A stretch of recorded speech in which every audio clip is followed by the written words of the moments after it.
Hi, this is David, Senior Associate here from the Goldman Stanley CNR Strategy Team. Welcome to our last round of interviews. You've made it through the Excel test, the group case, and now the final challenge. And today's case is Fashion Design International, or FDI, as you guys should know, a women's apparel company led by designer Alina Rossi, who's trying to turn her passion for high-end fashion into stronger profits. Your task today is to walk me through how FDI can reach its profitability goal and whether moving production overseas is the right call. And before we dive in, why don't you both just take a moment to introduce yourselves? Well, I'm Kevin. I'm an economics major who fell in love with numbers the same way fashion people fall in love with fabrics. I love turning chaos into something that actually makes sense. And today, I'll show you why your company should definitely hire me over my colleague. Hi, I'm Jack, an economics and accounting major who fell in love with numbers as well. I see every balance sheet and data set as a puzzle waiting to be solved, and I actually enjoy making sense of the messy details. Today, I'm here to show you why your company deserves someone who doesn't just crunch numbers, but actually gets what they mean. Excellent. I'm glad to have you both here. Let's see if your accounting instincts are as sharp as your Excel formulas. And let's begin with the fundamentals. To start simple, how many units must FDI sell to break even, and how many to reach Rossi's $600,000 dream? All right, just let me share my screen real quick. Well, we could look at this graph here. The orange line is the total revenue, and the blue one is the total cost, which includes the fixed costs like rent, salaries, and utilities. At the beginning, we're clearly losing money. Costs are higher than revenue, but as the sales go up, the line gets closer. And at about 23,278 units, they finally meet. That's our break-even point. The moment we stop losing money and start making profit. So basically, before 23,000 units, we're crying. After that, we're celebrating. Interesting. So, how did you get those numbers? Okay, so here's how I broke it down. Our average selling price is $62.15, and each unit costs $32.54 to make. That gives us a $29.61 contribution margin per unit.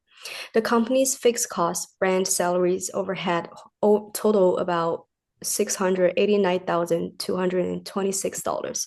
So if you divided that by our contribution margin per unit, you'll get 23,278 units. That's exactly the point where the company finally breaks even. Okay, and for the target profit? Well, Rossi's goal is $600,000, and that includes her $150,000 salary. So the actual after-tax profit she wants is $450,000. With a 30% tax rate, that means she needs about $642,857 before tax just to end up with that amount. Now, if we add her fixed cost of $689,226, the business needs to cover $1.33 million before making her dream income. Divided that by our contribution margin of $29.61 per unit, and voila, she'll have to sell around 44,991 units. So yeah, to earn $600,000, she's got to really love sewing. So, in other words, no one at FDI can take a vacation until about 45,000 dresses leave the warehouse. Wow. Got it. Please continue. And now let's assume production stays in North America. Walk me through the 2017 pro forma results. Okay, here's a sneak peek at our 2017 financial glow up. Compared to 2016, we're expecting sales to climb, cost of goods sold to edge up slightly, and both gross margin and net profit to improve.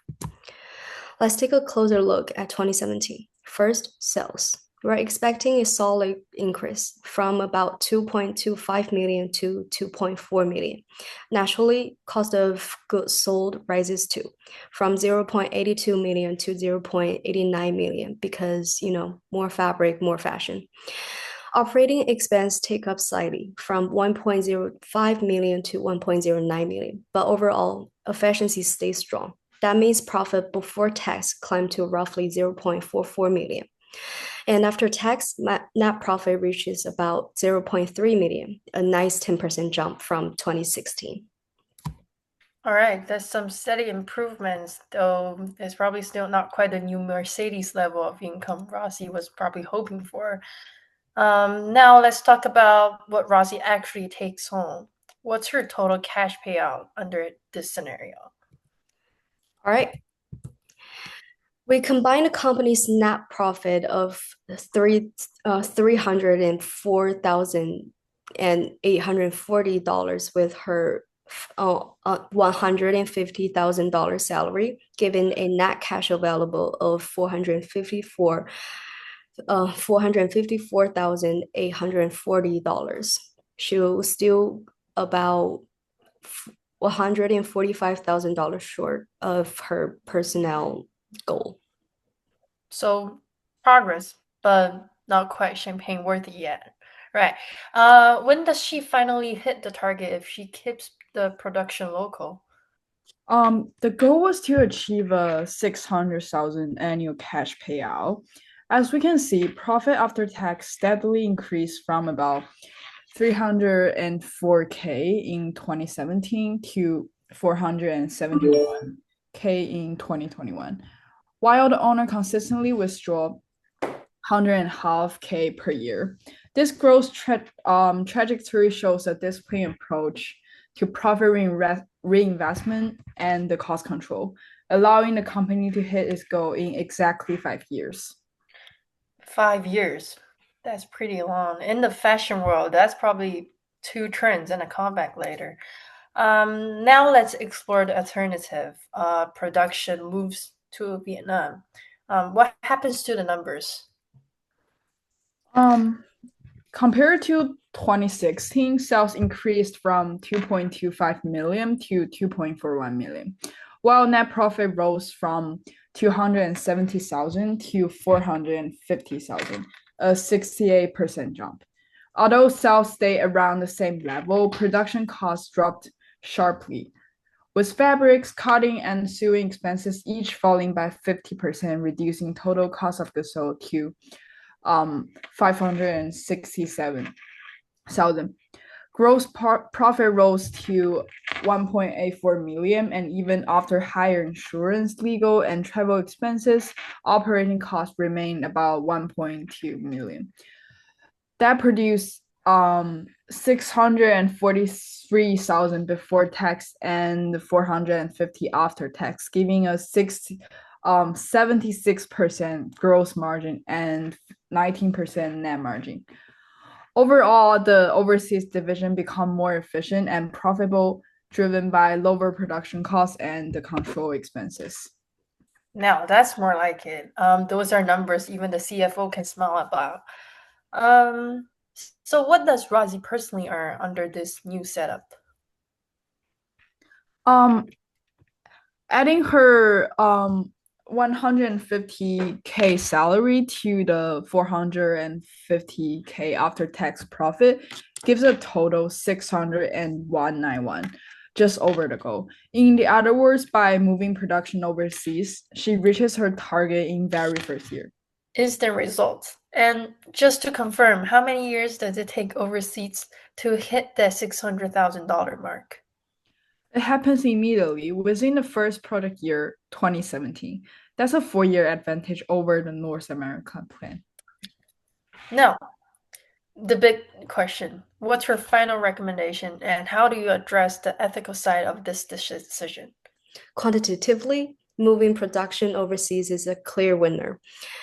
The company reaches its target 4 years earlier, and after tax profit grew from $268,000 in 2016 to about $450,000 in 2017. FDI saves roughly $249,000 in production costs, a 31% cut in cost of goods sold.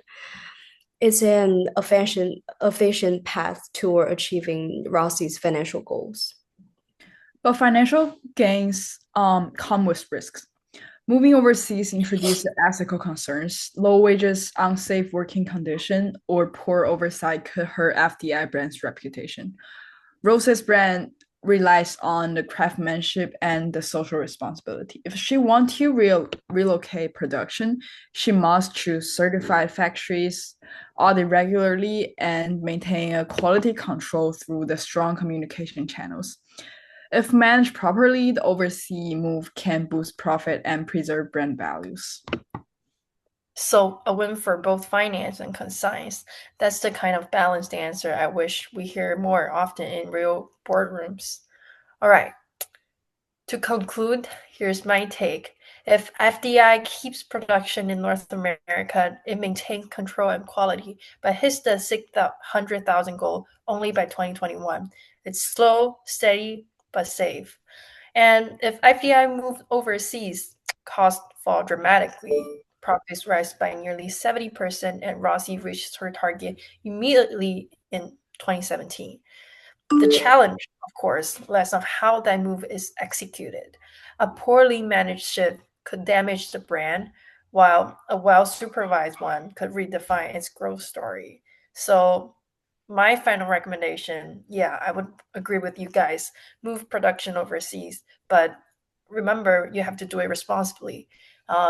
Pair the cost efficiency with strong oversight and ethical labor practices. That way, FDI can grow faster and stay true to its values. And as for you two, really impressive works.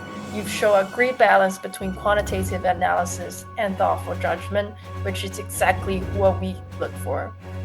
And if you ever get tired of Excel, the Goldman Stanley break room is always hiring baristas with good analytical skills. Thank you both, and congratulations on a very strong presentation.